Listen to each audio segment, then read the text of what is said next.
Hello people, welcome to my channel. నేను మీ పూజామణి. ఈ video ఏంటి అంటే, నేను బీఎడ్లోకి ఎలా జాయిన్ అయ్యాను, ఎడ్సెట్ ఎలా రాయాలి, ఏంటి సిలబస్, ఏంటి ఇంపార్టెంట్ డేట్స్, ఏంటి అసలు మెథడాలజీస్ ఎలా చూస్ చేసుకోవాలి, వెరిఫికేషన్ ఎలా అవుతుంది, ఇవన్నీ క్వశ్చన్స్ నన్ను అడుగుతున్నారనమాట. సో ఇవన్నిటికీ నేను పార్ట్స్ వైజ్గా నేను వీడియోస్ చేసి ఇన్స్టాగ్రామ్లో అప్లోడ్ చేస్తాను, అండ్ ఫుల్ వీడియో నేను యూట్యూబ్ ఛానల్లో కూడా అప్లోడ్ చేస్తాను. So wait for that. First అయితే ఎడ్సెట్ 2026 యొక్క ఇంపార్టెంట్ డేట్స్ చూద్దాం. సో మీరు అప్లై చేయాలనుకుంటారంటే ఫస్ట్ డేట్స్ తెలియాలి కాబట్టి, సో ఇంపార్టెంట్ డేట్స్ ఏంటివి అని చూద్దాం. ఫస్ట్ మనకి ఇది ఎడ్సెట్ నోటిఫికేషన్ అనేది 20th ఫిబ్రవరిలో వచ్చిందనమాట. సో ఇది ఈ మంత్లో 15th రోజు ఏప్రిల్లో ఎండ్ అయిపోతుంది. సో తర్వాత ఫర్దర్గా మనం ఫీజెస్ కట్టి కూడా మనం రిజిస్ట్రేషన్ అవ్వచ్చు, అప్లికేషన్ ఫామ్ అనేది ఫిల్ చేసుకోవచ్చు.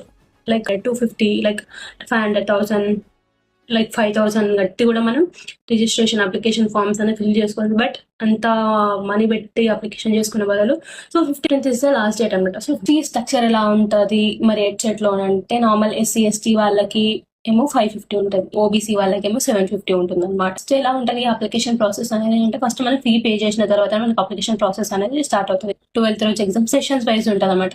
10 to 12 ఉంటుంది అండ్ 2 to 4 2 సెషన్స్ ఉంటాయి. కి ఎప్పుడు రిలీజ్ అవుతుందంటే 15th of May, 30 of May results అయితే వచ్చేస్తాయి అనమాట. సిలబస్ ఏముంటుంది, ఎలా రాయాలి, మెథడాలజీస్ ఎలా చూస్ చేసుకోవాలి, వెరిఫికేషన్ ఎలా అవుతుంది, మరి నెక్స్ట్ వీడియోలో పక్కాగా అవన్నీ చేస్తాను.